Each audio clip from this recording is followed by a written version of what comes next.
People think every Rolex sells for more on the secondary market, but in 2026 the truth is they don't. All the prices in this video are from the Rolex website and Chrono24.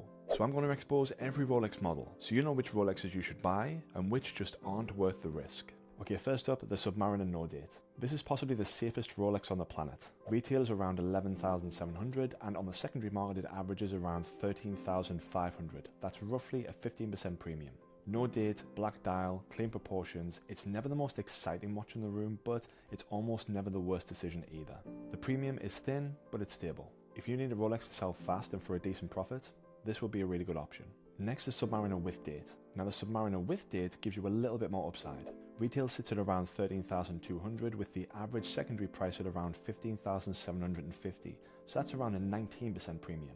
But why does this model offer more profit than the no date? Well, that's simply because most Rolex buyers want more features. The date version is simply a more desirable model, therefore more people want it, therefore that pushes the price up a little bit more. Now the GMT-Master II is really where things start to change. The steel GMT-Master II retails at around $13,980, but on the secondary market it averages at around $23,500.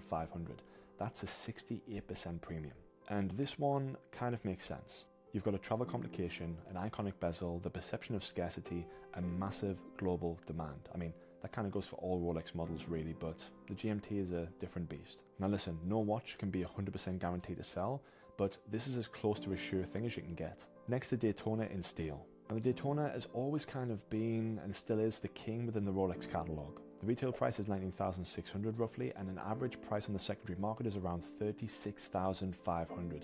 That is an 86% premium, almost doubling your money. Now yes, the market has cooled and the premiums are much lower than their peak a little while ago, but demand is still very strong. And also I know that I said the GMT-Master II sells pretty fast, but the Daytona is just on another level. Next up, the Datejust 41. However, the Datejust 41 is an interesting one because it's all about the configuration. Simply put, some dials are just far more desirable than others. For example, if you go for green, grey or a blue dial, you're likely going to be able to sell the watch pretty easily. Now retail for a 41mm Datejust with fluted bezel and Jubilee bracelet, which is essentially the most desirable configuration from data, is around $13,858 with an average secondary market price of around $17,800, which roughly gives you around a 28% profit if you sold it the very same day that you bought it. However, here's the catch. That is based on the most desirable configuration, fluted bezel, Jubilee bracelet and a desirable dial. Get that right? The demand is strong. Next up, we have the Explorer, which is probably the most rational decision a Rolex buyer can make.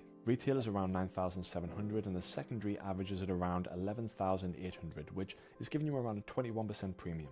Now the Explorer is no hypes, no gimmicks, no colour chasing, just a clean, wearable, historically important watch for Rolex. It's not going to make headlines, it's not going to make you stand out from the crowd, which in this day and age is kind of a good thing.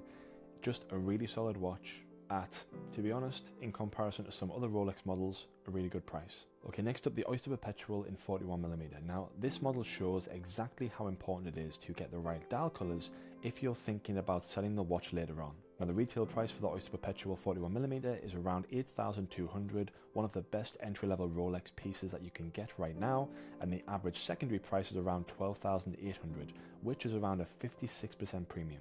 Now, bear in mind that this is entirely colour-driven. Dials like black, blue and pistachio are always going to sell well. Other dials, however, may still sell, but the returns will just not be as good and they may not sell as fast. So if you are thinking about buying an Oyster Perpetual in 41mm or any of the smaller models, then take the dial colour into consideration and do a little bit of research on the secondary market if you are thinking about potentially selling that watch in future. Or if you just want to wear it, then don't worry about it and just buy whatever you want. By the way, 81.3% of the people who watch my videos are not subscribed yet. If you like this type of stuff, feel free to subscribe, I'd really appreciate it. And also, leave a like, leave a comment, just show a little bit of love. It really helps the channel more than you could ever imagine. Anyway, let's get on with the video.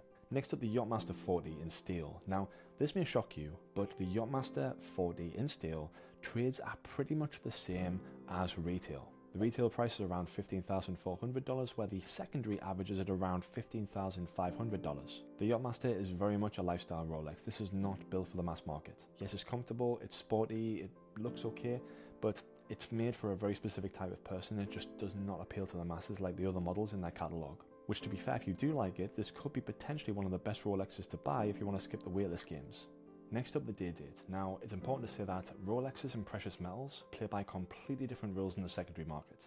For example, the dated in Everose Gold retails at $60,100 at retail. However, on the secondary market, it sells for roughly around $67,500 on average, which is roughly around 12% premium. Now the reality is that with precious metals, liquidity is lower, and that is simply because the buyer pool is much smaller. There are far fewer people in the world who are willing to spend 60k on a Rolex as opposed to someone who's ready to drop 15k on something like a Datejust. Next up we have the Sky-Dweller. Now the retail price for the Sky-Dweller is $20,900 roughly, and the secondary averages at roughly around $24,500. That's around a 17% premium. Now demand for the Sky-Dweller is apparently softening. However, the blue and green dials are still demanding a lot of attention. And also I just think the Sky-Dweller is a watch that a lot of people admire from afar, but not a lot of people buy. Liking a watch and admiring it and then actually putting your hand in your pocket and pulling out your wallet is a completely different thing.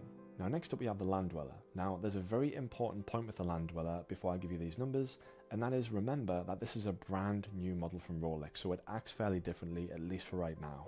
The retail price of the Land Dweller is $19,100 roughly, and the average secondary price is around $34,500.